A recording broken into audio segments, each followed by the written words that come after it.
Welcome to BVR TV news. ఈరోజు మనం ఖమ్మం జిల్లాకి రావడం జరిగింది. యాక్చువల్లీ ఇక్కడ ఖమ్మం జిల్లాలో మనతోని ఒక సీనియర్ మోస్ట్ లీడర్, కాంగ్రెస్ పార్టీలో దరిదాపున 45 సంవత్సరాల ఒక పొలిటికల్ ఇండస్ట్రీ.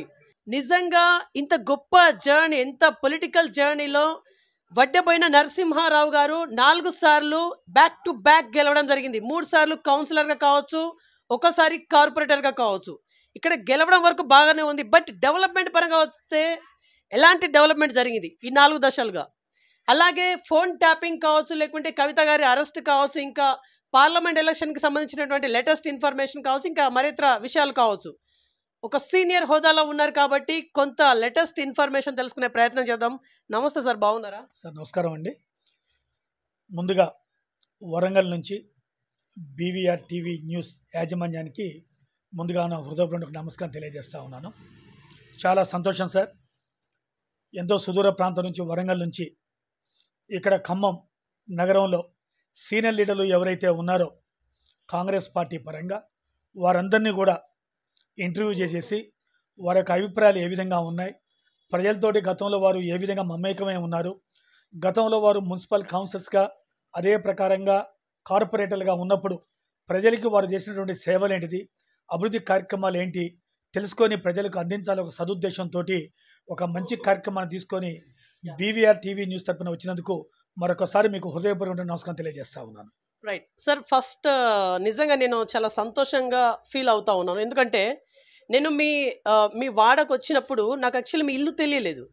సో అక్కడ ఇక్కడ వాళ్ళని అడుగుతూ ఉంటే వాళ్ళు చెప్పారు, ఇట్లా పలానా నరసింహారావు గారి ఇల్లుగా ఆ వాడకి వెళ్ళండి, ఆ గల్లీకి వెళ్ళండి అని చెప్పేసి అందరు చెప్తా ఉన్నారు. మీరంతా ఫేమసా? సార్ నేను పుట్టింది ఇక్కడనే, పెరిగింది ఇక్కడనే, భవిష్యత్తులో జరగబోయేది కూడా ఇక్కడనే. కాబట్టి గత 60 సంవత్సరాల నుంచి మేమేంటి, మా కుటుంబం ఏంటిది, నేనేంటిది అన్నది ఇక్కడ ఉన్నటువంటి ప్రతి ఒక్కరికి పెద్దవారి దగ్గర నుంచి బిగిన్ చేస్తే ఇప్పుడు కొత్తగా వచ్చేటటువంటి జనరేషన్ అందరికి కూడా మీ అందరం తెలుసు. ఓకే సరే, మీరు చాలా సంతోషంగా ఉన్నారు. ఎందుకంటే 4 సార్లు మీరు ఇక్కడ పరాజయం లేకుండా గెలిచినటువంటి ఒక వ్యక్తి. స్టార్టింగ్ మీరు ఇండిపెండెంట్గా బరిలో దిగి మీరు గెలిచినటువంటి ఒక వ్యక్తి మీరు. ఈసారి ఎందుకని సార్ మీరు బరిలో దిగలేదు? కార్పొరేషన్ బరిలో మీరు ఎందుకని లేకుండా ఉండింది? దానికి కారణాలు అనేకం ఉన్నాయి సార్. రాజకీయాల్లో వచ్చినటువంటి ఒక పెను మార్పులు, అది ముఖ్యంగా ఆర్థిక రాజకీయాలు కావచ్చు. గతంలో ఒక పార్టీ సిద్ధాంతాన్ని చూసి, చేసిన అభివృద్ధిని చూసి ఓట్లేసే పరిస్థితి. కానీ దురదృష్టవశాత్తు పై స్థాయి నుంచి కింది స్థాయి వరకు ఈరోజు ఆర్థిక రాజకీయాలు అయిపోయేసరికి, ఓటుకి నోటు వ్యవహారం వచ్చేసరికి అటువంటి యొక్క రాజకీయాల్లో మేము ఇమ్మడలేని పరిస్థితి. దానివల్ల కొంత రాజకీయాలకి దూరంగా, అంటే పోటీకి దూరంగా ఉండాల్సి వచ్చింది, కానీ రాజకీయాలకు దూరంగా ఏం లేము. ఇక్కడ ఓటుకు నోట్ అని చెప్పేసి ఒక వర్డ్ మీరు తీయడం జరిగింది. యాక్చువల్లీ మీరు 1995లోనే ఇండిపెండెంట్గా గెలిచారు. దాని తర్వాత 2000లో గెలిచారు, అంటే మీ మేడం గారు. 2005లో నెక్స్ట్ మరలా మీ మేడం గారే. 2016లో మరలా మీరు. సార్ ఇక్కడ ఈ 4 సార్లు ఏదైతే గెలుచుకుంటూ వచ్చిలో మీరు ఏం పెట్టలేదా? మీరు అంటే మీరు ఓటుకు నోటు అని చెప్పేసి ఒక మాట అన్నారు కాబట్టి మీరేం పెట్టలేదా? 100% హానెస్ట్గా చెప్తున్నానండి. 95 నుంచి బిగిన్ చేస్తే నేను పోటీ చేసినటువంటి కాలంలో ఏ రోజు కూడా నేను రూపాయి కూడా ఇచ్చి ఎరగను.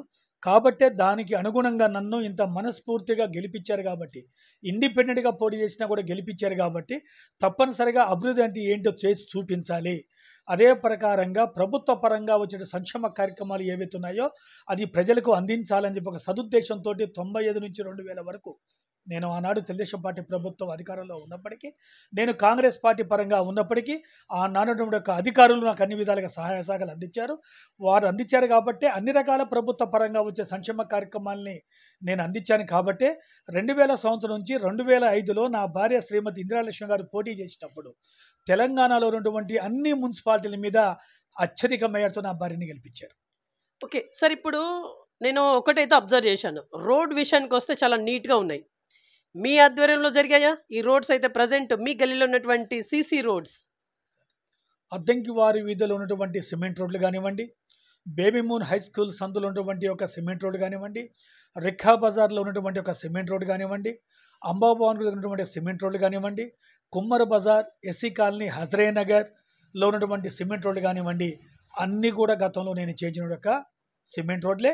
అదే ప్రకారంగా 100% సిమెంట్ రోడ్లు, 100% డ్రింకింగ్ వాటర్ లైన్స్. అదే ప్రకారంగా ఖమ్మం నగరంలో మొట్టమొదటిసారిగా, అంటే గతంలో ఖమ్మం మున్సిపాలిటీగా ఉన్నప్పుడు ఆనాడు కన్సీల్డ్ డ్రైన్ సిస్టమ్ అని చెప్పి ఒక కొత్త స్కీమ్ని తీసుకొచ్చాను నేను. ఆ స్కీమ్ ఏమిటి అని చెప్పేసానంటే, ఈ ఖమ్మం పుట్టింది మా రిఖాబాద్ నుంచే పుట్టింది. ఇక్కడ అన్ని రకాల మతాల వాళ్ళు, అన్ని రకాల కులాల వాళ్ళు, చాలామంది బీదవాళ్ళు ఉన్నారు. రోడ్లు కూడా కొంచెం 10 feet, 15 feet, 20 feet లోపలనే ఉంటాయి.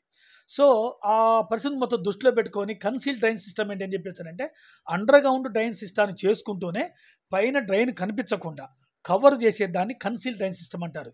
ఎవ్రీ 8 feetకి ఒకటి ఛాంబర్ మొత్తం పెట్టేసి, అదే ప్రకారంగా బజార్లో ఎవరికైనా 2 wheelers గట్టా ఉంటే ఆ 2 wheelers ఇంట్లో పెట్టుకునే పరిస్థితి లేదు కాబట్టి అక్కడే హుక్కులు మొత్తం పెట్టుకొని వాళ్ళ బండికి ఆ హుక్కి లాక్ చేసుకునే సిస్టాన్ని మొత్తం పెట్టించున్నాను.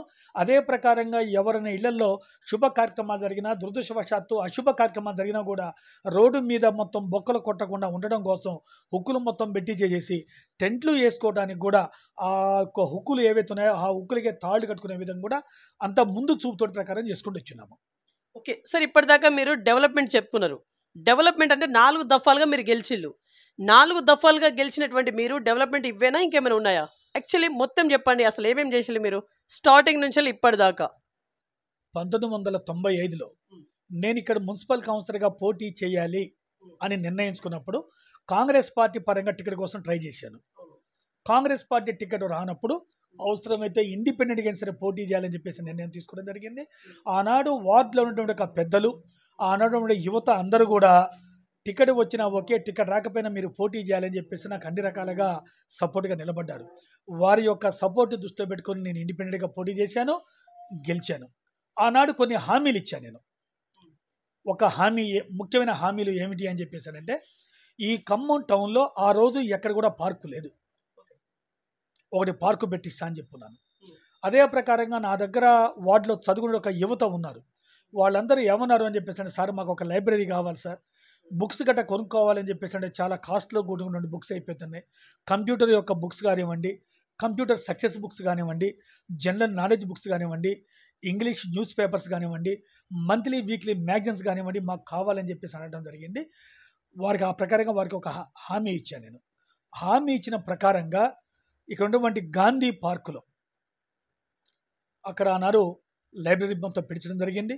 అదే ప్రకారంగా పార్కు పెంచడం జరిగింది. దానితో పాటు ఈ ఖమ్మం నగరంలో ఆనాడు ఖమ్మం టౌన్ ఆ రోజు మెర్కు లైట్లు ఎక్కడ లేవు, స్ట్రీట్ లైట్స్ మొత్తం కూడా ట్యూబ్ లైట్లే ఉండేది.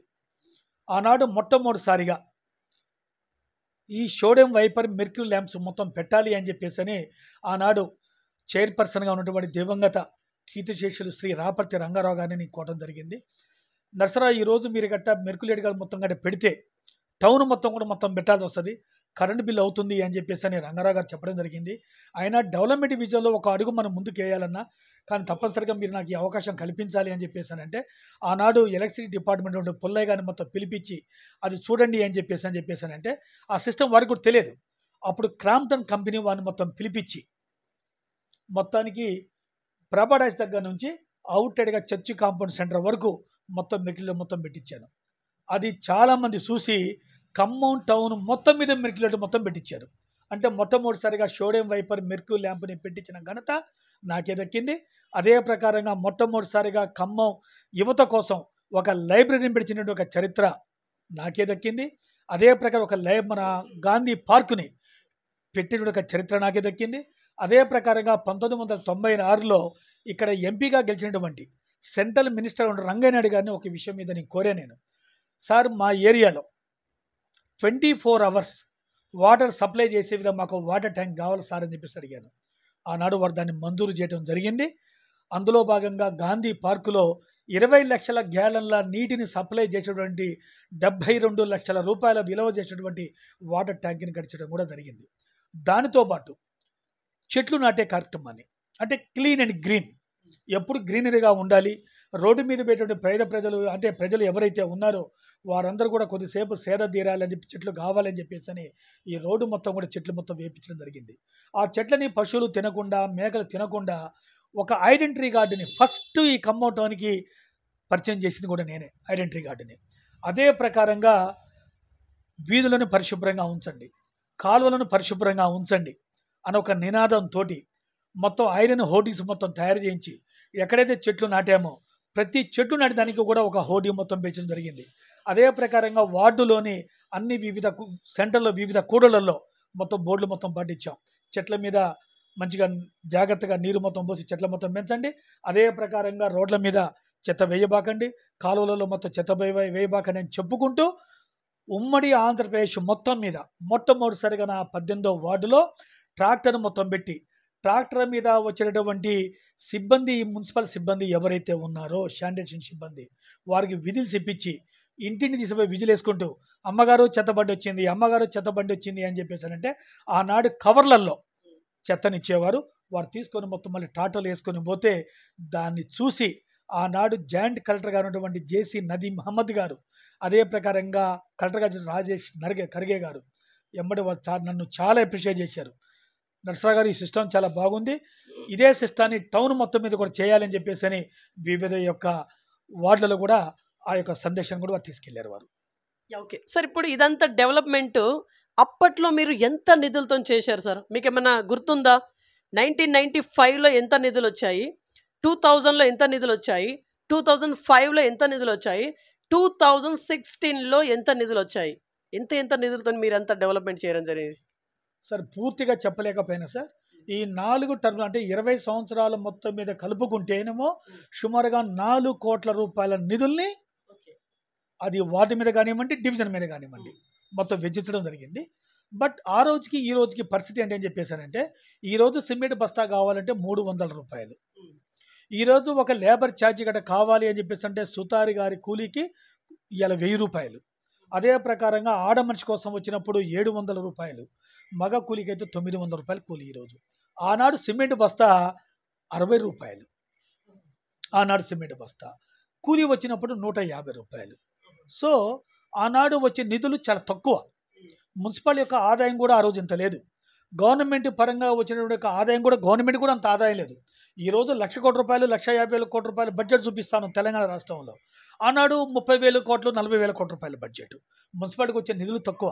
అయినా ఆ నిధుల్ని సరైన మార్గంలో, సరైన మార్గంలో ఉపయోగించాం కాబట్టి ప్రజలు కూడా మమ్మల్ని అప్రిషియేట్ చేశారు. అనుకున్నటువంటి ఏదైతే హామీలు ఇచ్చామో ఆ హామీలు నెరవేర్చామని చెప్పేసి అని ఎప్పుడు పోటీ చేసినా, ఎన్ని రకాల ఒత్తిళ్ళు వచ్చినా మా మీద పోటీ చేసి గెలవాలని చెప్పేసి అంటే సింగిల్గా నరసరావుని మనం గెలిపించలేము. కాబట్టి అన్ని పార్టీలు కూడా ఒకటే అయిపోయి నన్ను ఓడగొట్టాలని చూసినా కూడా ఈడ ప్రజలు మాత్రం నరసరావు లాంటి వ్యక్తి మనకు అనవసరం. ఇక్కడ నరసరావు అనే వ్యక్తి ఎవరైతే ఉన్నారో అతను మున్సిపల్ కౌన్సిలర్ కాదు, మా కుటుంబ సభ్యుడు. వాళ్ళు నాకు ఓటర్లు కాదు, మాకు కుటుంబ సభ్యులు. ఆ ప్రకారంగా మమేకమై ఉన్నాం కాబట్టి ఎప్పుడు పోటీ చేసినా కూడా మమ్మల్ని ఎన్ని రకాల వాళ్ళకి ఒత్తిళ్ళు వచ్చినా కూడా మమ్మల్ని గెలిపించుకుంటూ వచ్చారు. ఓకే సార్, ఎంతమంది ప్రలోభాలు పెట్టినా కూడా ఇక్కడ ఉన్నటువంటి ప్రజలు మీకు బ్రహ్మరథం పడతా ఉన్నట్టుగా మీరు మీ వర్షన్ ఉన్నటువంటి పరిస్థితి. కాకపోతే లాస్ట్ టైం మీరు అసలు బరిలో లేనే లేరు, అసలు ఉంటేనే కదా ఈసారి మీకు ప్రజలు మరలా బ్రహ్మరథం పట్టే వాళ్ళ కాదని తెలిసేది. మీరు చెప్పింది అక్షరాల కరెక్ట్ సార్ అది. కానీ దురదృష్టవశాత్తు దేశవ్యాప్తంగా రాజకీయాలలో పెను మార్పులు చేసినాయి. ఇక్కడ తప్పు పట్టాల్సింది ప్రజలనా పార్టీలనా అని చెప్పేసి గట్ట అంటే ఇక కోడి ముందా గుడ్డు ముందా అని ఒక పరిస్థితి వస్తూ ఉంటుంది. దురదృష్టవశాత్తు అటువంటి మార్పులు చేసినాయి. ఆర్థికంగా మేము పెద్దగా ఉన్నవాళ్ళం కాదు. సో ఇవాళ ఈ రాజకీయ అంటే పోటీ గట్ట చేయాలని చెప్పేసి అంటే ఆర్థిక వనరులు పుష్కలంగా కావాల్సిన పరిస్థితి ఏర్పడింది. అటువంటి ఆర్థిక వనరులు పుష్కలంగా లేవు కాబట్టి ఇటువంటి రాజకీయాల్లో ఇప్పుడు మనం ఇమ్మడలేమో అన్న ఉద్దేశం మీదనే పక్క తప్పుకునేవాం. కానండి ఒకవేళ నిజంగా గట్ట పోటీ గట్ట చేస్తే డబ్బులు లేకపోయినా కూడా మమ్మల్ని గెలిపించేవాళ్ళేమో. ఇది మొదటిది. రెండోది, అదే సందర్భంలో ఎందుకు ఆగామని చెప్పేసి అంటే కూడా ఇక్కడ వాస్తవంగా చేయాల్సిన ఒక పెద్ద పనులు కూడా ఏమీ లేవు. వాస్తవంగా ప్రజలకు కావాల్సిన యొక్క అన్ని రకాల మౌలిక వసతి సదుపాయాల్ని అరేంజ్ చేశాం. కాబట్టి ఈసారి మనం ఆగిపోతే బాగుంటుంది ఒక అభిప్రాయంతో మనం ఆగిపోయాం. ఇక్కడ ఇప్పుడు ప్రజెంట్ ఇక్కడ చేయవలసినటువంటి పనులు అంతగా లేవు అని మీరు అంటా ఉన్నారు. మరి ఇప్పటి మీ ప్రజెంట్ కార్పొరేటర్ గారు ఇక్కడ ప్రజెంట్ ఇప్పుడు చేసినటువంటి డెవలప్మెంట్ పై మీ కామెంట్ ఏం లేదు సార్. ప్రజలు అతన్ని గెలిపించారు. వారు వారి యొక్క పద్ధతిలో వారు చేసే అభివృద్ధి వారు చేసుకుంటూ పోతూ ఉన్నారు. కాబట్టి దాని గురించి మాకు అభ్యంతరాలు లేవు. ప్రజలు మాత్రం నిర్ణయం తీసుకుంటారు. గతంలో కానివ్వండి, ప్రజెంట్ కానివ్వండి, నెక్స్ట్ మళ్ళీ ఎలక్షన్స్ గట్టా వచ్చినప్పుడు ప్రజలు ఆలోచిస్తారు. గత councillor, corporator, present councillor, corporator గతంలో ఏంటి ఇప్పుడు ఏంటి చెప్పి ప్రజలు ఆలోచించి ప్రజలు నిర్ణయం తీసుకుంటారు. అందుకు ఉదాహరణ ఏమిటి అని చెప్పేసానంటే, మొన్న అసెంబ్లీ ఎన్నికలు జరిగినాయి. అసెంబ్లీ ఎన్నికలలో మున్సిపల్ కార్పొరేషన్ ఎన్నికలలోనేమో ఇక్కడ మెజార్టీ పరంగా టీఆర్ఎస్ క్యాండిడేట్ గెలిచాడు, మంచి మేరతో గెలిచారు. బట్ మన మున్సిపల్ అయిపోయిన తర్వాత మొన్న అసెంబ్లీ ఎన్నికలలో మరి కాంగ్రెస్ పార్టీకి ఇక్కడ మనం మంచి మెజార్టీ ఇచ్చాం మళ్ళీ మనం.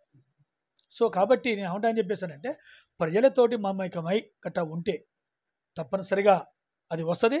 మనం అందరం హానెస్ట్గా తుమ్మల నాగేశ్వర గారి కోసం, కాంగ్రెస్ పార్టీ గెలుపు కోసం చేశాం, మంచి మెజార్టీ ఇచ్చారు. మీ తరపున మరొకసారి 25 డివిజన్ యొక్క ప్రజలకి కాంగ్రెస్ పార్టీ పక్షాన మేము హృదయపూర్వకటువంటి అభినందనలు తెలియజేస్తా ఉన్నాం. సార్, ప్రజెంట్ ఎలాంటి సమస్యలు ఉన్నట్టుగా మీరు గుర్తించిల్లు? మీ డివిజన్లో ప్రజెంట్ స్టిల్ నౌ ఇప్పటికీ ఏమైనా సమస్యలు ఉన్నాయా? అంటే సమస్యలు అని చెప్పేసి ఇక 3 విషయాలు స్పష్టంగా అక్కడ నేను మీకు స్పష్టంగా చెప్పాలి సార్. ఇక్కడ ఒకటి శానిటేషన్. శానిటేషన్ అనేది నిరంతర ప్రక్రియ, అది ఇటు చేసేసి వదిలేసేది కాదు. ఇప్పుడు లైబ్రరీ పెట్టాం, లైబ్రరీ ఒకసారి లైబ్రరీ పెడితే మొత్తం బిడి చేస్తే ఇక ప్రజలు చూసుకుంటూ ఉంటారు దాన్ని, ఎవరికి అవసరమైతే వాళ్ళు పోతూ ఉంటారు. బట్ శానిటేషన్ అనేది నిరంతర ప్రక్రియ. రోజు కాలువలోకి చెత్త వస్తూనే ఉంటుంది, ఎప్పటికప్పుడు శుద్ధి చేస్తూనే ఉండాలి. లేకపోతే ఏమని చెప్పేసి దోమలు విపరీతంగా పెరిగిపోతాయి. దోమలు విపరీతంగా పెరిగిపోతే ప్రజల యొక్క ఆరోగ్యంతో చెలగా మాట వాడే పరిస్థితి వస్తూ ఉంటుంది. కాబట్టి మేము ఎప్పటికప్పుడు శానిటేషన్ మీద నిరంతర ప్రక్రియ మేము కొనసాగించేవాళ్ళం. పొద్దున్నే నేను 6 గంటలకి లేచి లుంగి కట్టుకుని డివిజన్ మొత్తం తిరుగుతుండేవాడిని నేను గతంలో. అది వార్డు కౌన్సిలర్గా ఉన్నప్పుడు కానివ్వండి, కార్పొరేటర్గా ఉన్నప్పుడు కానివ్వండి. అదే ప్రకారంగా పొద్దున్న లేసి రాత్రి పనుకునేంత వరకు నీళ్లతోటి పని. కాబట్టి ఇక్కడ ఏం చేశాను, నేను చిన్న చిన్న గల్లీలకి సైతం కూడా 100% డ్రింకింగ్ వాటర్ లైన్స్ మొత్తం వేయించాను, అందరికీ పంపులు మొత్తం పెట్టించాను. అదే ప్రకారంగా స్ట్రీట్ కుళాయిలు కూడా మా దగ్గర ఉన్నాయి. సఫిషియెంట్గా వాటర్ వచ్చే విధంగా నిర్ణయాలు మొత్తం తీసుకొని ఉన్నాం. సో కాబట్టి అదే ప్రకారంగా పోస్ట్ ఆఫీస్, అదే ప్రకారంగా రికా బజార్లో, ఈ ఖమ్మం టౌన్లో మీకు ఎక్కడ కూడా లేనటువంటి ఒక పర్మనెంట్ పోస్ట్ ఆఫీస్ బిల్డింగ్ని మా రికా బజార్ సెంటర్లో పోస్ట్ ఆఫీస్ మొత్తం కట్టించాం. అది కూడా తెలుగుదేశం పార్టీ గవర్నమెంట్లో జన్మభూమి నిధులతోటి 30,000 రూపాయలు పెద్దలు గౌరవనీయులు ఖమ్మం భద్రాద్రి బ్యాంకు చైర్మన్ శ్రీ చెరుకూరి కృష్ణమూర్తి గారు వాళ్ళ నాన్నగారి పేరు మీద, వాళ్ళ అమ్మగారి పేరు మీద 30,000 రూపాయలు కంట్రిబ్యూట్ చేశారు. ఆ డబ్బుల్ని ప్రభుత్వానికి డొనేట్ చేశాం. అంటే మ్యాచింగ్ ఫండ్ 70,000 రూపాయలు గవర్నమెంట్ ఇచ్చింది, 30,000 రూపాయలు 1,00,000 రూపాయలతోటి రికాబర్ సెంటర్లో జనమూలులతోటి బిల్డింగ్ మొత్తం కడిచేసి, ఆనాడు సూపరింటెండెంట్ పోస్ట్ మాస్టర్గా ఉన్నటువంటి పోస్ట్ మాస్టర్ని కలిసేసి ఒక పోస్ట్ ఆఫీస్ కూడా మొత్తం పెట్టించాం. తద్వారా ఈరోజు అక్కడ రికరింగ్ డిపాజిట్లు సుమారుగా ఒక 60-70 మంది పోస్టల్ ఏజెంట్ కూడా ఆ యొక్క పోస్ట్ ఆఫీస్ మొత్తం మీదకి పోతూ ఉన్నారు. ఓకే సార్, కొన్ని సమస్యలు ఇప్పటికీ ఉన్నాయని చెప్పేసి మీరు ఇందాక చెప్పుకున్నారు సార్, మీ వార్డులో ఇప్పటికీ ఉన్నాయని చెప్పేసి. ఇప్పుడు ఆ సమస్యలకు సొల్యూషన్ దిశగా మీరేమైనా అడుగులు వేశారా? మరి ఏమైనా ఫైట్ చేశారా? ప్రజల కోసమే కదా మీరు ఉన్నది ప్రజెంట్ అయితే, మరి ఏమైనా చేశారా? 2008లో ఆనాడు మున్సిపల్ చైర్పర్సన్ శ్రీమతి సమీనా గారు ఉన్నారు. రికా బజార్ సెంటర్ నుంచి మున్సిపల్ ఆఫీస్కి పోయే రోడ్డు ఏదైతే ఉన్నదో చాలా ముఖ్యమైనటువంటి రోడ్డు. ఖమ్మం నగరం అనేది ఇప్పుడు విపరీతంగా పెరిగిపోయింది. బోనకల్ రోడ్ నుంచి కానివ్వండి, సంబర్ నగర్ నుంచి కానివ్వండి, ముచ్చాలంగూడి సెంటర్ నుంచి కానివ్వండి, టౌన్ 3 ప్రాంత ప్రజలకు వారందరూ కూడా బస్టాండ్, ఓల్డ్ బస్టాండ్ గట్రా రావాలి అని చెప్పేసారంటే ఆ రోడ్డు చాలా ఇంపార్టెంట్. ఒక చోట 20 అడుగులు ఉంది, ఒక చోట 15 అడుగులు ఉంది, ఒక చోట 20 అడుగులు ఉంది.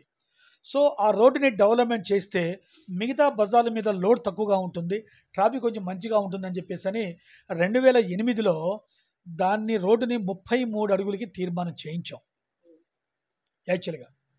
దాని తర్వాత ఇది 4 వార్డుకి సంబంధించిన ఒక రోడ్డు అది యాక్చువల్గా. దాంట్లో ఒక వార్డుకి సంబంధించిన ఒక ఇద్దరు కొంచెం కోర్టు పోవటం వల్ల అది ఆగిపోయింది.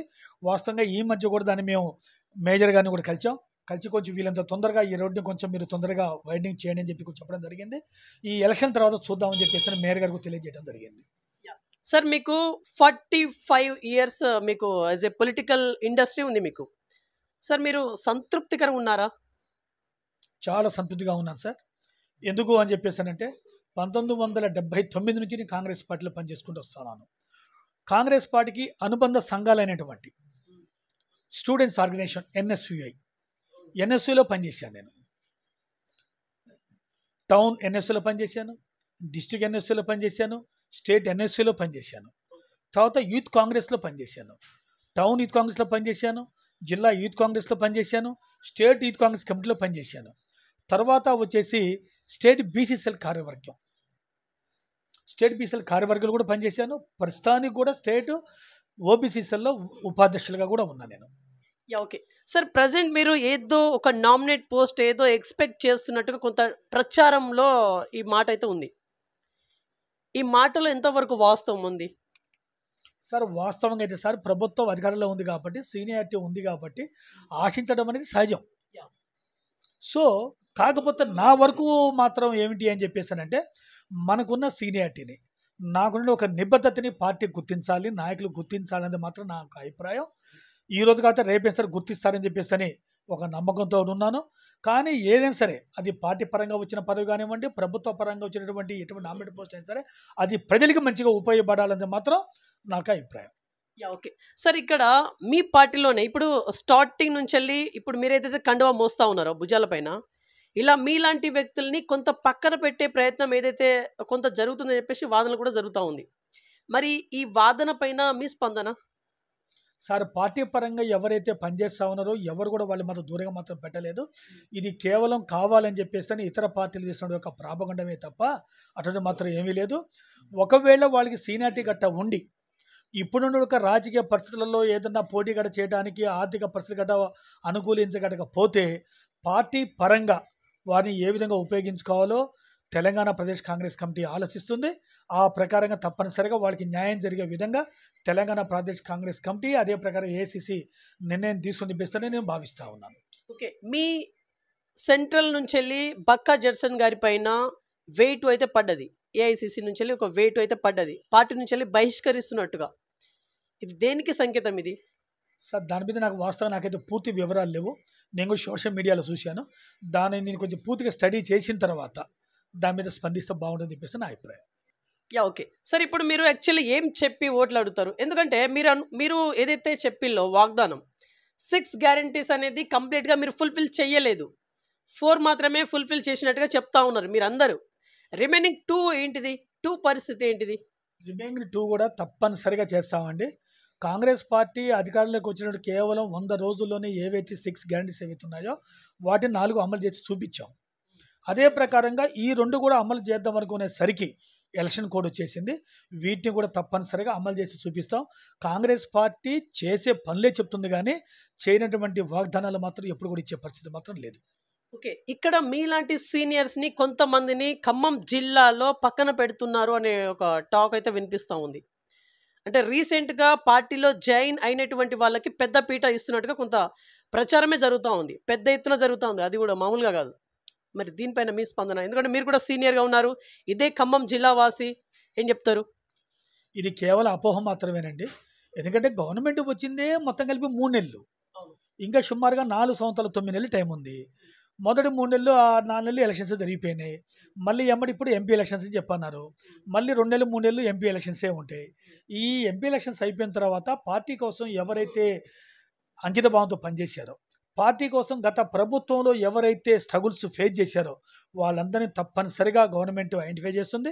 వాళ్ళందరూ కూడా తప్పనిసరిగా న్యాయం చేసే విధంగా తగు చర్యలు తీసుకుని చెప్పేసి నేను భావిస్తూ ఉన్నాను. ఓకే, ఇప్పుడు వేరే వేరే పార్టీ నుంచి వెళ్ళి మీ పార్టీకి జాయిన్ అవుతూ ఉన్నారు, బీఆర్ఎస్ నుంచి కావచ్చు, బీజేపీ నుంచి కావచ్చు, మీ పార్టీకి వస్తూ ఉన్నారు. సరే, ఇప్పటికే మీ పార్టీ ఒక సముద్రం, ఇంకా వేరే వేరే వ్యక్తులు మీ పార్టీలోకి వస్తున్నారంటే అది ఇంకా పెద్ద మహాసముద్రం అయ్యే అవకాశం ఉంది. ఈ మహాసముద్రం అనేది ఏదో ఒక రోజు బ్లాస్ట్ అవుతుంది అని చెప్పేసి మీకు అనిపిస్తాం లేదా? మీరే చెప్తా ఉన్నారు సముద్రం మహాసముద్రం అని. ఈ సృష్టి ఏర్పడ్డప్పుడు 7 సముద్రాలు ఉన్నాయి. కొత్త సముద్రం ఎవరు సృష్టించలేదు. సృష్టికి మూలమైనటువంటి భగవంతుడు 7 సముద్రాలను సృష్టించాడు. అదే ప్రకారంగా కాంగ్రెస్ పార్టీ సముద్రం లాంటిది, ఎప్పుడు కూడా ఎండిపోదు. నా పాయింట్ ఏంటంటే ఎండిపోదు, ఓకే. ఇప్పుడు కొత్తగా వచ్చినటువంటి వాళ్ళు ఊరికేం రాలేదు, ఏదో ఒకటి ఎక్స్పెక్ట్ అనేది చేసే వచ్చిళ్ళు. ఇప్పుడు అంటే వాళ్ళకి పదవులు ఇవ్వాలి, మరి వాళ్ళకే ఇస్తే మీలాంటి సీనియర్స్ వాళ్ళ పరిస్థితి ఏంటిది? ఇప్పుడు మీరు ఏం చెప్తున్నారు అని చెప్పేసానంటే ఇతర పార్టీల నుంచి వచ్చేవాళ్ళు అని మీరు చెప్తా ఉన్నారు. సముద్రం ఎలా? సముద్రంలోకి వెళ్ళి నదులలో పోయి నీళ్ళు మొత్తం పోయి సముద్రంలో కలుస్తుంది. చెరువులలో నీళ్ళు పోయి మొత్తం అన్ని లాస్ట్కి పిల్ల కాలం పెద్ద కాలం పోయి కూడా అన్ని సముద్రంలో కలుస్తున్నాయి. ఇవాళ మీరు చెప్పేటువంటి ఇతర పార్టీతో వచ్చేవాళ్ళు అని చెప్పేసి అంటున్నారు. టీఆర్ఎస్ పార్టీ ఎక్కడి నుంచి పుట్టింది? దాని అధినేత చంద్రశేఖర గారు ఎక్కడి నుంచి వచ్చినాడు? కాంగ్రెస్ పార్టీ వచ్చినాడు. అటుపోతే తెలుగుదేశం పార్టీ ఉంది. నారా చంద్రబాబు గారు ఎక్కడి నుంచి వచ్చినారు? కాంగ్రెస్ పార్టీ వచ్చినాడు. లల్లు ప్రసాద్ యాదవ్ గారు, ములాయం సింగ్ యాదవ్ గారు, మమతా బెనర్జీ గారు, వీళ్ళందరూ కూడా అక్కడి నుంచి వచ్చిన వాళ్ళే. మళ్ళీ వాళ్ళ దాంట్లో ఉన్న కొంతమంది నాయకులు వాళ్ళకు వ్యవహారశైలికి గట్రా నచ్చక మళ్ళీ కాంగ్రెస్ పార్టీకి వస్తున్నారే కానీ వేరే చోటికి ఏం కాదు కదా. వారు ఏ ఇంటి నుంచి అయితే బయటికి పోయారో మళ్ళీ అదే ఇంటికి వస్తున్నారు వాళ్ళు. ఎందుకు? కాంగ్రెస్ పార్టీలో మనకు స్వేచ్ఛ ఉన్నది. కాంగ్రెస్ పార్టీలో మనం ఏదైనా చెప్పుకోగలిగాం. ఒక కుటుంబం లాంటిది. అలిగినా కూడా ఇంటికి పెద్దన్న లాంటి వాడు లేదా పెద్ద తండ్రి లాంటి వాడు ఎవడుతున్నాడో, అరే రారా నాయన అలితే అలిగినాం కానీ ఇది మన పార్టీ అని చెప్పి దగ్గర తీసుకుని ఒక స్వేచ్ఛతోటి మళ్ళీ కాంగ్రెస్ పార్టీకి వస్తూ ఉన్నారు. రైట్ సార్, మొన్న జరిగినటువంటి తుక్కుగూడ సభ, ఈ సభ సారాంశం ఏంటి సార్? యాక్చువల్లీ గ్రాండ్ సక్సెస్ అయితే అయింది, ఓకే, అక్కడ వరకు ఓకే. కానీ ఈ సభ సారాంశం ఏంటిది? ప్రజల్లో ఎంతవరకు ప్రభావాన్ని చూపిస్తూ ఉంటుందని చెప్పేసి మీరు అనుకుంటా ఉన్నారు? సార్, తుక్కుగూడ సభ అనేది ఏదైతే ఉన్నదో సార్, అద్భుతంగా జరిగిన సభ అది.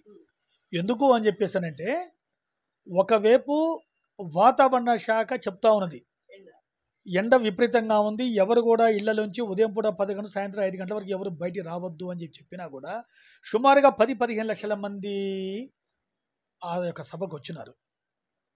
దాన్ని బట్టి అర్థమవుతా ఉంది కాంగ్రెస్ పార్టీ మీద ప్రజలలో ఎంత అచంచలమైన ఒక విశ్వాసం ఉన్నది అంటానికి. అదే సందేశం, అదే సందర్భంలో కాంగ్రెస్ పార్టీ గత 100 రోజులలో మేము ఇచ్చినటువంటి 6 గ్యారెంటీల అమలు ఏవైతే ఉన్నారో 4 అమలు చేశామో, మిగతా 2 కూడా అమలు చేస్తాము. దాంతోపాటు ఈరోజు దేశవ్యాప్తంగా పంచ్ న్యాయ్ అని చెప్పేసి ఒక దాన్ని మొత్తం పెడతా ఉన్నాము దేశ ప్రజలకి. అది కూడా అమలు చేసి చూపిస్తామని చెప్పేసి చెప్పారు. కాబట్టి ప్రజలు నమ్మి వచ్చినారు. తప్పనిసరిగా రేపు రాబోయే పార్లమెంటు ఎన్నికలలో 17 స్థానాలు ఏవైతున్నాయో వాటల్లో 14 పైగా స్థానాలు కాంగ్రెస్ పార్టీ గెలవబోతుంది. తద్వారా దేశంలో కాంగ్రెస్ పార్టీ ఏర్పడగానే ఈ దేశ ప్రజలందరికీ పాంచ్ న్యాయ్ ఏదైతే చెప్పిందో ఆ పాంచ్ న్యాయ్ యొక్క పథకాలని అందించే విధంగా ఈడ కాంగ్రెస్ పార్టీ కానివ్వండి, అక్కడ ఏఐసీసీ కానివ్వండి, తప్పనిసరిగా తగు చర్యలు తీసుకుంటుంది. మీరు 14 టార్గెట్ అని చెప్పేసి అంటా ఉన్నారు, కానీ బీజేపీ 17 టార్గెట్గా పెట్టుకుంది, 17కి అవుట్ ఆఫ్ 17. సార్, బీజేపీ ఏదైతే ఒక స్టేట్మెంట్ రిలీజ్ చేసిందో 17కి అవుట్ ఆఫ్ 17 అని చెప్పేసి, దీనిపైన మీ స్పందన? సార్, పొలిటికల్ పార్టీ అన్నప్పుడు తప్పనిసరిగా గెలిచేటప్పుడు ఆ మాట కూడా చెప్పుకోకపోతే మేము ఓడిపోతాం అంటే వాళ్ళకి ఎవరు ఓట్లు వేస్తారు? ఇంకా ఇప్పుడు 17 స్థానాలు మేము గెలుస్తామని చెప్పేసి అంటేనే పర్లేదు నాయన, కొంచెం బీజేపీ కూడా కొంచెం గట్టి పోటీ ఇస్తుందని చెప్పేసి ప్రజలు అనుకుంటారు. మేము 17 గెలము, 2-3 గెలుస్తామేమో లేకపోతే అసలు గెలమేమో అనుకుంటే అసలు ప్రజలు అట్టేపోయిందో చూస్తారు. కాబట్టి వాళ్ళు చెప్పే మాట తప్పేం కాదు. అది పొలిటికల్ పార్టీగా ఉన్నప్పుడు ముందైతే వాళ్ళకి ఆ యొక్క సిద్ధాంతం మీదనో ఆ మాట మీద నిలబడాలి. వాళ్ళు ఆ నిలబడి దాని మీదనే ప్రజలు కూడా ఆలోచిస్తారు వీళ్ళంతా నిలబడుతున్నారు అని చెప్పేసి. కాబట్టి ఆ నమ్మకం వాళ్ళకే లేదనుకోండి, ప్రజల మత ఆ పార్టీల మత ఏ విధంగా నమ్ముతారు? కాబట్టి వాళ్ళు ఆ విధంగా చెప్పడం తప్పేం కాదు. రేపు రాబోయే పార్లమెంట్ ఎన్నికల్లో ప్రజలు నిర్ణయిస్తారు. వాళ్ళు 17 గెలుస్తారా, 7 పక్కన పెట్టేసి 1 చూస్తారా అనే సంగతి అప్పుడు నిర్ణయం. ఓకే, బీఆర్ఎస్ 16 టార్గెట్ పెట్టుకుంటా ఉంది, మరి దీనిపైన మీ వర్షన్? ఇంకా బీఆర్ఎస్ అని చెప్పేసానంటే ఇప్పుడు మరి నిన్న మన పేపర్లో చూస్తున్నాం, బీఆర్ఎస్ తీసేసి మళ్ళీ టీఆర్ఎస్ చేస్తామని చెప్పేసి అని అంటున్నారు ఒకవైపు. ఇక పోతేనేమో మరి ఇక వాళ్ళు 16 అని చెప్పేసి అంటే గతంలో కూడా అన్నారు, సారు కారు 16 అన్నారు. మరి సారు కారు పరారు లాగా అయిపోయింది మన అసెంబ్లీ ఎన్నికలలో. ఇంకా 16 యాడ్ ఉంటాయి సార్, ఇంకా 1 కూడా వస్తే గొప్పే వాళ్ళకి. ఈసారి సారు కారు మొత్తం మళ్ళీ పరారే. ఓకే సార్, ఇక్కడ ఇప్పుడు తెలంగాణ రాష్ట్రంలో పెద్ద హాట్ టాపిక్ వచ్చేసి phone tapping. Sir, actually phone tapping గురించి మీరేం అనుకుంటా ఉన్నారు సార్? సార్, ఈ ఫోన్ ట్యాపింగ్ అనేది నాకున్నటువంటి రాజకీయ అనుభవం ప్రకారం సార్, దేశవ్యాప్తంగా యాక్చువల్గా ఇది సెంట్రల్ గవర్నమెంట్కి సంబంధించిన వ్యవహారం. ఇది యాక్ట్ కూడా సెంట్రల్ గవర్నమెంట్ది. నేను నిన్న మొన్న మన ప్రింట్ మీడియాలో సోషల్ మీడియాలో చూశాను. భారతదేశం స్వాతంత్రం వచ్చి ఇన్ని సంవత్సరాలు అయినప్పటికీ ఒక్కసారి కూడా ఆ చట్టాన్ని ఇంతవరకు ఉపయోగించలేదు. చట్టాన్ని ఉపయోగించారు. దాన్ని ఎవరైతే చట్టాన్ని అంటే దాన్ని మన ఫోన్ ట్యాపింగ్ పాల్పడ్డారో వాళ్ళ మీద ఆ యొక్క చట్టానికి సంబంధించిన ఒక యాక్ట్ని ఉపయోగించలేదు అని. ఈసారి ఆ యాక్ట్ని ఉపయోగిస్తున్నారని చెప్పేసి నేను విన్నాను. సో ఇది నాకు తెలిసిన వరకు ఏంటి అని చెప్పేసానంటే, ఉగ్రవాదుల పైన, ఎక్స్ట్రీమిస్ట్ అంటే దేశ భద్రతకి ముప్పు వాటిల్లిచ్చే వాళ్ళపైన వాళ్ళ యొక్క ఫోన్లు గట్టగా ఉంటే వాటి మీద ట్యాపింగ్ చేస్తారని చెప్పేసి విన్నాను.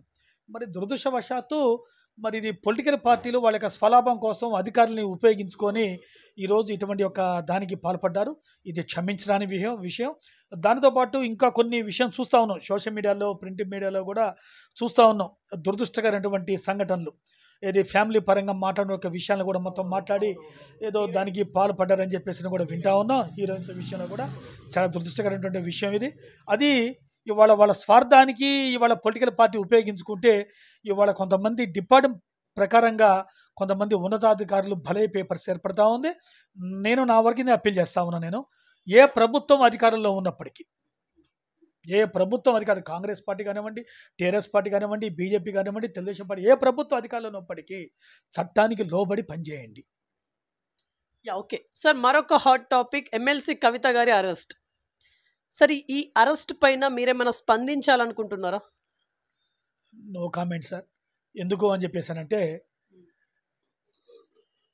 అధికారంలో రాగానే అధికారమే శాశ్వతం అని చెప్పేసి అనుకున్నారు. అధికారం ఎప్పుడు శాశ్వతం కాదు. ముఖ్యంగా ప్రజాస్వామ్య వ్యవస్థలో అది ఎప్పుడు కూడా కాదు. ఎందుకు అని చెప్పేసానంటే, కవిత గారి నాన్నగారు కల్వకుంట్ల చంద్రశేఖరరావు గారు గతంలో కాంగ్రెస్ పార్టీ ప్రభుత్వంలో ఉన్నారు, కాంగ్రెస్ పార్టీ ప్రభుత్వాన్ని చూశారు. తర్వాత తెలుగుదేశం పార్టీ ప్రభుత్వంలో ఉన్నారు, తెలుగుదేశం పార్టీ ప్రభుత్వంలో మంత్రిగా చేశారు. ప్రజాస్వామ్య వ్యవస్థలో కాంగ్రెస్ పార్టీ అధికారంలో చూశారు, తెలుగుదేశం పార్టీ ప్రభుత్వం అధికారంలో ఉన్నది చూశారు.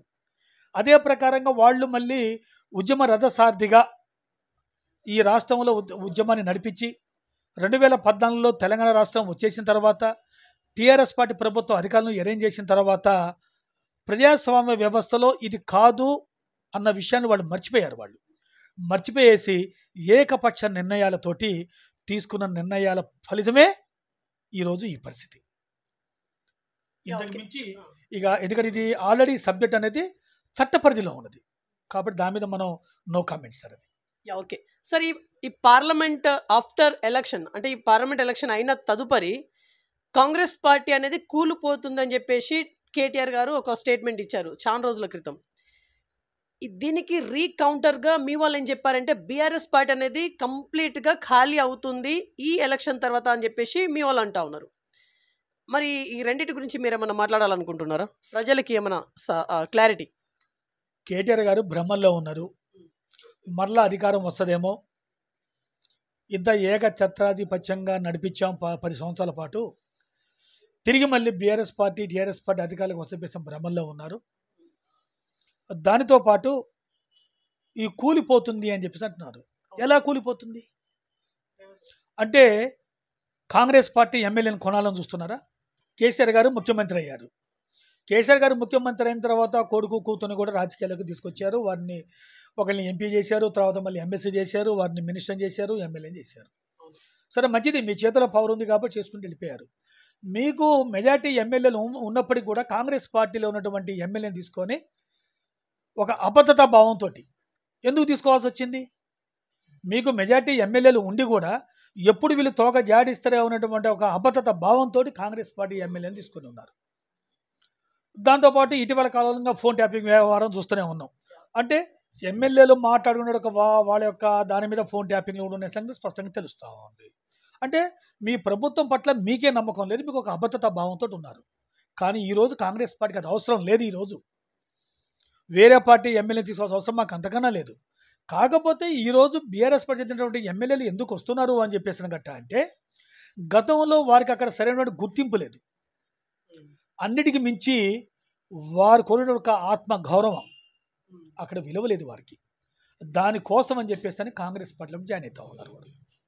ఓకే సార్, మీరు 1970s కావచ్చు, 80s కావచ్చు, 90s కావచ్చు, అప్పటి రాజకీయాలను మీరు ప్రత్యక్షంగా చూస్తా వస్తా ఇప్పటిదాకా వచ్చిళ్ళు. సార్, మీకు అప్పటి రాజకీయాలు బెటరా, ఇప్పటి రాజకీయాలు బెటరా? ఈ రెండు రాజకీయాలని పోలిస్తే అప్పటి రాజకీయమే బెటరా, ఇప్పటి రాజకీయం బెటరా మీకు? ఒకే ఒక్క వాక్యం సార్ ఇది, అప్పటి రాజకీయాలు బాగున్నాయి. ఎలా చెప్పగలుగుతున్నారు? కోట్ల విజయభాస్కర్ గారిని ముఖ్యమంత్రిగా చూసాం, జలగం వెంకటరావు గారిని ముఖ్యమంత్రిగా చూసాం, మరి చెన్నారెడ్డి గారిని ముఖ్యమంత్రిగా చూసాం, రాజశేఖర రెడ్డి గారిని ముఖ్యమంత్రిగా చూసాం, మధ్యలో నారా చంద్రబాబు గారు చూసాం, దానికంటే ముందు నందమూరి తారక రామారావు గారిని చూసాం. ఒక సిద్ధాంత ప్రాతిపదిక రాజకీయాలు చేస్తున్నారు. ఇకపోతే మా ఖమ్మం జిల్లా కాడికి వచ్చినప్పుడు ఈ జిల్లా నుంచి జలగం వెంకటరావు గారు ముఖ్యమంత్రిగా చేశారు. పెద్దలు గౌరవనీయులు శీలం సిద్ధారెడ్డి గారు మంత్రిగా చేశారు. అదే సందర్భంలో ఉమ్మడి ఆంధ్రప్రదేశ్కి పెట్టనటువంటి కంచు కోటలుగా ఉన్నటువంటి కమ్యూనిస్టు పార్టీలు ఈ ఖమ్మం జిల్లా నుంచి ఉన్నాయి. సిపిఎం పార్టీ కానివ్వండి, సిపిఐ పార్టీ నుంచి కానివ్వండి. సిపిఎం పార్టీ నుంచి పెద్దలు బోడపూడి వెంకటేశ్వర గారు సిపిఎం పార్టీగా ప్రతిపక్ష నాయకుడిగా అసెంబ్లీలో ఉన్నారు. పెద్దలు రజబలి గారు ప్రతిపక్ష నాయకుడిగా ఉన్నారు. పెద్దలు పువ్వాడ నాగేశ్వర గారు ఈ జిల్లా నుంచి ప్రతిపక్ష నాయకుడిగా ఉన్నారు. వాళ్ళు ఒక సిద్ధాంత ప్రాతిపదికగా పనిచేశారు. ప్రజా సమస్యలు ఏవైతున్నాయో ప్రజా సమస్య మీద ఉద్యమాన్ని నడిపించారు. ప్రజల్ని కార్యమునికులు చేశారు.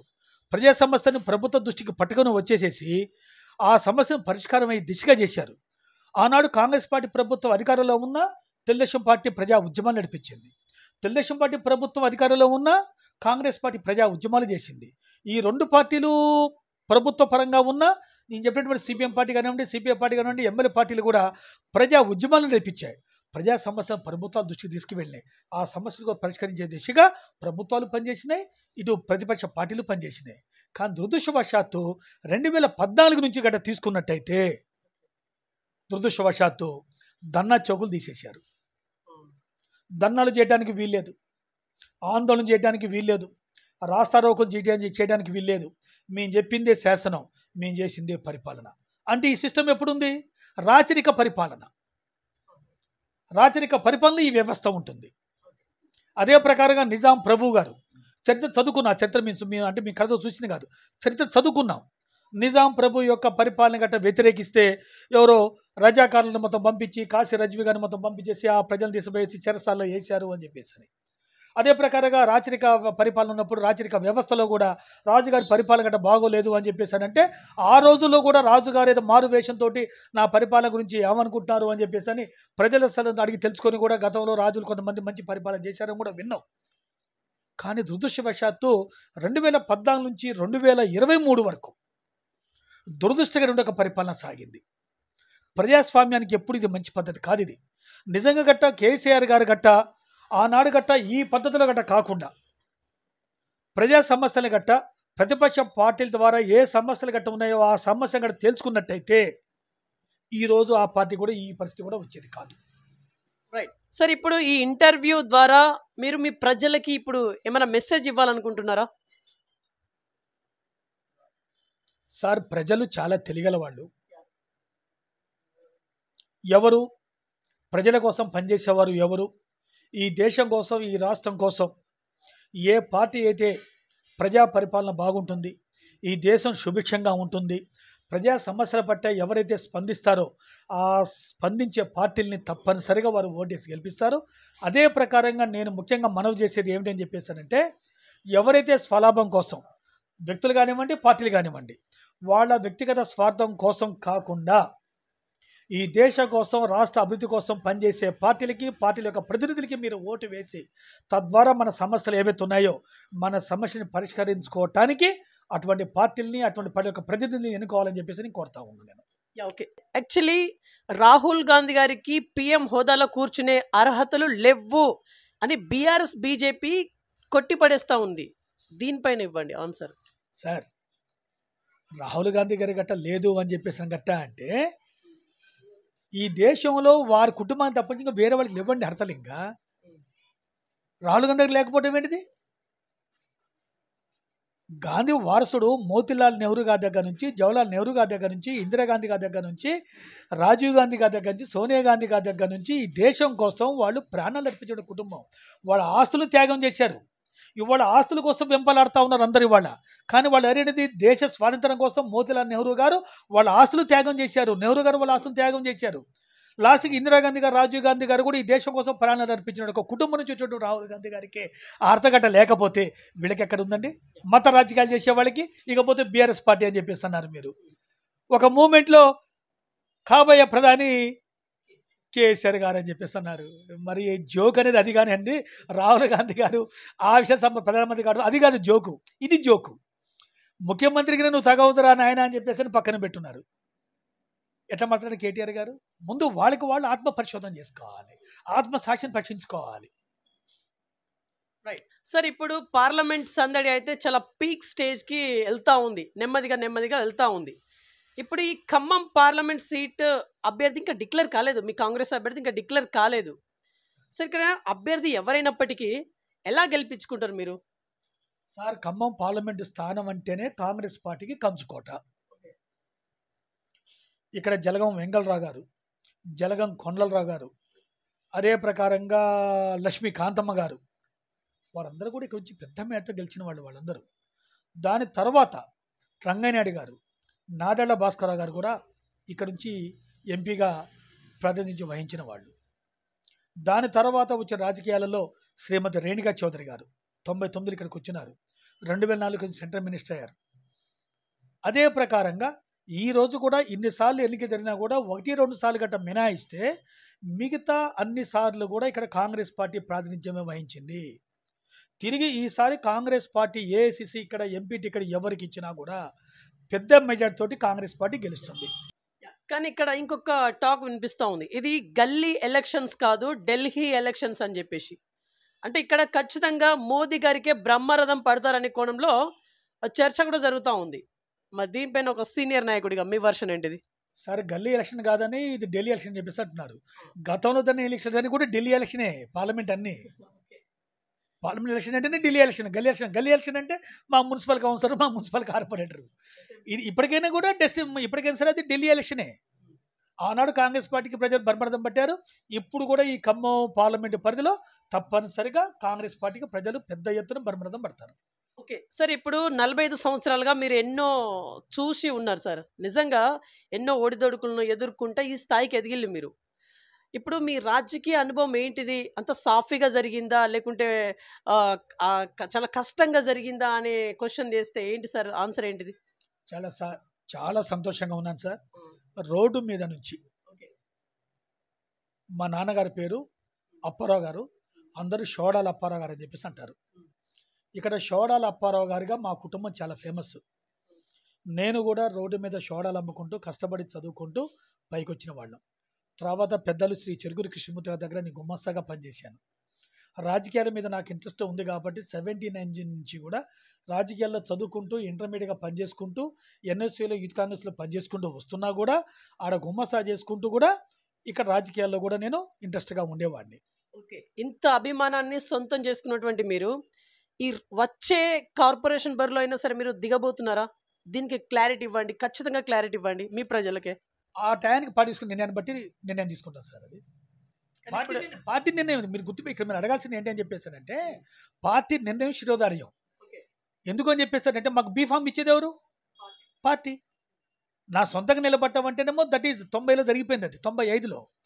దాని తర్వాత ఎప్పుడు కూడా నా భార్యగా నేను కాంగ్రెస్ పార్టీకి మీద పోటీ చేసుకుంటూ వస్తున్నాం. రేపు మళ్ళీ నిలబెట్టాలా వద్దా అనేది ఎవరు నిర్ణయం తీసుకుంటారు? పార్టీ నిర్ణయం తీసుకుంటుంది. ఫర్ ఎగ్జాంపుల్ పార్టీ నిర్ణయిస్తుంది మిమ్మల్ని నిలబెట్టాలని, నిలబెడతారా? పార్టీ నిర్ణయాన్ని శిరోధార్యం. మీరు ఇందాక అన్నారు కదా ఆర్థికంగా లేను కదా, మరి ఎట్లా అయ్యిందని చెప్పేసి అన్నారు సార్. ఆర్థికంగా అని చెప్పేసి అన్నట్టు 2 విషయాలు ఉన్నాయి సార్. ఇక్కడ గతంలో కూడా ఇక్కడ నాకు పబ్లిక్ కొంతమంది వాళ్ళు స్వచ్ఛందంగా డబ్బులు వేసుకొని ఇచ్చిన సందర్భాలు కూడా ఉన్నాయి. రేపు అటువంటి పరిస్థితి కూడా రావచ్చు. రేపు పార్టీ పరంగా ఇక్కడ ఎలక్షన్కి అయ్యే ఖర్చు పార్టీ బేర్ చేయొచ్చు.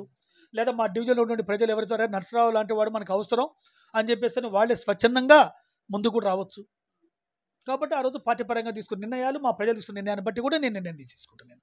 ఓకే, ఇంత డెవలప్మెంట్ చేసినటువంటి మీరు మీ కాంగ్రెస్ అభ్యర్థికి కూడా పట్టం కట్టలేదు ఈసారి. దీనికి కారణాలు ఏంటిది? బీఆర్ఎస్కి పట్టం కట్టిల్లు ఇక్కడ ఈ డివిజన్ కార్పొరేటర్గా. ఇందాక చెప్పున్నాను కదా, ఇన్ని సంవత్సరాలు వర్షం బట్టి చూసుకుంటూ పోయాము. అదే ప్రకారం ఈసారి నర్సరావు గారు పోటీ చేయడం లేదు. కాబట్టి ఒకసారి గతంలో వాళ్ళు కూడా మా మీద పోటీ చేసి 2 సార్లు ఓడిపోయారు. ఇప్పుడు గెలిచిన వ్యక్తి ఎవరైతే ఉన్నారో గతంలో మా మీదనే 2 సార్లు పోటీ చేసి ఓడిపోయారు. కొంత ఆ స్థానం కూడా పనిచేసింది. దాంతోపాటు ఆనాడు టీఆర్ఎస్ పార్టీ ప్రభుత్వం అధికారంలో ఉంది. రకరకాల ఒత్తిళ్లు, రకరకాల ప్రలోభాలు కూడా గురి చేశారు. దానితో పాటు ఆర్థిక ప్రలోభాలు కావచ్చు, అధికార ప్రలోభాలు కావచ్చు, అధికార ఒత్తిళ్లు కావచ్చు, అన్నిటి మీద యొక్క నిర్ణయంతో ఆ ప్రకారం జరిగింది. ఈ యొక్క నిర్ణయం ప్రకారం ఏదైతే జరిగిందో ఈ 5 సంవత్సరాల్లో ఏం జరిగింది, గతంలో ఏం జరిగింది అంటే నర్సరావులో ఉన్నప్పుడు ఏంటిది, ఈ 5 సంవత్సరాలు ఏంటిది, ఆ యొక్క రిజల్ట్ అనేది నెక్స్ట్ మళ్ళీ మున్సిపల్ అభ్యర్థి ఇచ్చినప్పుడు నిర్ణయం జరుగుతుంది. ఓకే సార్, యాక్చువల్లీ ఇప్పుడు మీరు అనుకున్నటువంటి పొజిషన్ మీకు ఉందా కాంగ్రెస్లో? ఆ ప్రియారిటీ అనేది ఉందా లేదా? ఒక సీనియర్ మోస్ట్ నాయకుడిగా అయితే ఉన్నారు, ఓకే, అక్కడ వరకు ఓకే. బట్ మీకు ప్రియారిటీ ఉందా? సార్ కాంగ్రెస్ పార్టీలో నా ప్రియారిటీ ఎప్పుడూ తగ్గలేదు. ఎందుకు అని చెప్పేసానంటే, గతంలో శ్రీమతి రేణుకా చౌదరి గారు 1999లో పోటీ చేసినప్పుడు వారి హస్బెండ్ శ్రీరాజ్ చౌదరి గారు ఖమ్మానికి వచ్చారు. ఖమ్మం టౌన్లో ఇంపార్టెంట్ పర్సన్స్ ఎవరైనా తెలుసుకున్నప్పుడు ఆనాడు వాళ్ళకు 11 మందిని పిలిపించారు. ఆ 11 మంది నేను ఒక్కడిని. దాని తర్వాత మళ్ళీ 2000 ఇప్పుడు మన 18లో కానివ్వండి, మళ్ళీ రేణుకా చౌదరి గారు పోటీ చేశారు కదా. మన 2 అసెంబ్లీ ఎన్నికలలో పెద్దలు గౌరవ మాజీ మంత్రివర్యులు ప్రస్తుత మంత్రివర్యులు శ్రీ తుమ్మల నాగేశ్వరరావు గారు దర్శవారు ఖమ్మం ఏంటి అని చెప్పేసి నన్ను అడిగారు నన్ను బిఫోర్ ఎలక్షన్స్. అదే ప్రకారంగా పెద్దలు గౌరవనీయులు మంత్రివర్యులు శ్రీ పొంగులేటి శ్రీనివాసరెడ్డి గారు వారు కూడా కొంచెం సలహాలు సంప్రదింపులు. అదే ప్రకారంగా పెద్దలు సీనియర్ నాయకులు బట్టి గారు చాలాసార్లు ప్రజాభవన్ కూడా పిలిపించారు. దర్శవారు కాంగ్రెస్ పార్టీ పరిస్థితి ఇది, కొత్తగూడెంలో ఎలా ఉంది, మదర్లో ఎలా ఉంది, పాలెలో ఎలా ఉంది, ఖమ్మంలో ఎలా ఉందని చెప్పేసి కూడా నన్ను పిలిచి అడిగారు. అదే ప్రకారం నన్ను కొత్తగూడానికి ఇన్ఛార్జ్ కూడా పంపించారు బట్టి గారు, కొత్తగూడెం నియోజకవర్గానికి కూడా. అంటే నా ప్రియారిటీ ఎప్పుడు కూడా తగ్గించలేవారు. ఓకే సార్, ఇక్కడ మీ మీద ఒత్తుళ్ళు వచ్చాయి అంటే ప్రలోభాలు వచ్చాయి వేరే పార్టీ నుంచి అని చెప్పేసి మీరు అన్నారు కదా, ఇందాక అన్నారు మీరు. ఓకే, సో ఆ పాయింట్ ఆఫ్ వ్యూ అంటే మీరు వేరే పార్టీకి వెళ్ళాలి అనే కోణంలోనా అదంతా? వేరే పార్టీ నుంచి ఏమైనా ఆఫర్లు వచ్చాయా? సార్ గతంలో 2014లో అడిగారు. అప్పటికి ఈ రోజు ఉన్నటువంటి నాయకులు కొంతమంది ఆ రోజు చేరలే. వాళ్ళ ఇంటెలిజెన్స్ రిపోర్ట్స్లో కొంతమంది నాయకులు కాంగ్రెస్ పార్టీ తీసుకుంటే బాగుంటుందని చెప్పేసి కొంతమంది నాయకులు అడిగారు. దాంట్లో భాగంగా నన్ను కూడా అడిగారు. అయితే నేను చెప్పున్నాను, నాకంటే కొన్ని ప్రిన్సిపల్స్, నాకంటే ఒక సిద్ధాంతం ఉంది. పార్టీలు మారే వ్యక్తిని కాదు నేను. మారేవాడిని అనుకుంటే గతంలోనే పార్టీలు కూడా మారేవాడిని. అధికారం గట్ట ఉంటే అధికారుల కోసం నేను పార్టీలు మారేవాడిని కాదు. నాకంటే ఒక సిద్ధాంతం ఉంది, నాకంటే కొన్ని ఎథిక్స్ ఉన్నాయి, నాకంటే కొన్ని ప్రిన్సిపల్స్ ఉన్నాయని చెప్పేసి చెప్పడం జరిగింది. 80% కూడా పార్టీ మానని చెప్పి చెప్పడం జరిగింది. ఆ ప్రకారం మారలేదు. అదే ప్రకారం 2016లో కూడా అడిగారు. మున్సిపల్ కౌన్సిలర్ కార్పొరేటర్గా టికెట్ మళ్ళీ మీకే ఇస్తాము, మీరు రండి. డిప్యూటీ మేయర్ కూడా మీకే ఇస్తాము, మీరు రండి. మీలాంటి వాళ్ళు కూడా కొంచెం అవసరం అని చెప్పేసి చెప్పున్నారు. అయినా కూడా ఎక్కడ కూడా మనం తలగ్గలేదు, ఎక్కడ కూడా మనం ప్రలోభాలు కూడా మనం గురి కాలేదు. మనం ఆయన కాంగ్రెస్ పార్టీ మీద పోటీ చేశాం, గెలిచాం. ఈరోజు కూడా కాంగ్రెస్ పార్టీలో ఉన్నాం. ఈరోజు మళ్ళీ కాంగ్రెస్ పార్టీ అధికారంలోకి వచ్చింది. సార్ లాస్ట్ అండ్ ఫైనల్లీ ఏమైనా చెప్పి ముగించాలనుకుంటున్నారా? ఇంటర్వ్యూ కన్క్లూడ్ ఇచ్చేసే ముందు ఫైనల్ వన్. ఇంకా చాలా సంతోషంగా ఉంది సార్. ఈ ఖమ్మం జిల్లాలో ఖమ్మం నియోజకవర్గంలో పార్టీ కోసం పనిచేసిన సీనియర్ లీడర్స్ ఎవరైతే ఉన్నారో వాళ్ళందరినీ గుర్తించి వారిని ఇంటర్వ్యూ చేసి తద్వారా ప్రజలకు తెలియజేయటమే కాకుండా వీలైనంత వరకు ప్రభుత్వ దృష్టికి పార్టీ యొక్క దృష్టి కూడా తీసుకువెళ్ళాలని చెప్పేసి మీ యొక్క సంకల్పం ఏదైతే ఉన్నదో ఆ సంకల్పాన్ని నేను మిమ్మల్ని మనసారా బంధిస్తూ ఉన్నాను. పైగా ఈ ఖమ్మం జిల్లాకు చెందినటువంటి ఒక బీవీఆర్ టీవీ న్యూస్ యాజమాన్యం కూడా మీది ఖమ్మం జిల్లా కూడా కాదు, మీది ఒక వరంగల్ జిల్లా. వరంగల్ నుంచి ఇక్కడికి వచ్చి తెలుసుకొని మీరు మమ్మల్ని ఇంటర్వ్యూ చేశారని చెప్పేసానంటే చాలా సంతోషంగా ఉంది. ఎందుకంటే ఇన్ని సంవత్సరాల పాటు 44 సంవత్సరాల నుంచి కాంగ్రెస్ పార్టీలో నిజాయితీతోటి నిబద్ధతోటి మేము పనిచేసిన దాన్ని మీరు గుర్తించి మమ్మల్ని వచ్చి అడిగినందుకు ముఖ్యంగా మరొకసారి మీ బీవీఆర్ టీవీ న్యూస్ యాజమాన్యానికి మనస్ఫూర్తిగా హృదయపూర్వక నమస్కారం తెలియజేస్తా ఉన్నాను. అదే ప్రకారంగా ప్రజలు కూడా తెలియజేసేది ఏమిటి అని చెప్పేసానంటే నిజాయితీగా నిబద్ధతో పనిచేసే నాయకుల్ని గుర్తించండి. నిజాయితీగా నిబద్ధతతోటి పార్టీ సిద్ధాంతాల కోసం పనిచేసేటువంటి పార్టీల్ని, ఈ దేశం కోసం రాష్ట్రం కోసం పనిచేసే పార్టీల్ని మీరు గుర్తించండి. తద్వారా భవిష్యత్తు తరానికి మనం మార్గదర్శకంగా ఉండాలని చెప్పేసి నేను మిమ్మల్ని బీవీఆర్ టీవీ న్యూస్ ద్వారా మిమ్మల్ని మనస్ఫూర్తిగా కోరుకుంటా ఉన్నాను. రైట్, సో ఇదండి ఇవాళ ఇంటర్వ్యూ. నెక్స్ట్ మరొక ఇంట్రెస్టింగ్ మరి ఇంపార్టెంట్ ఆఫ్ ద మ్యూజిక్ చూస్తున్నాను BVR TV news. Until then bye, take care.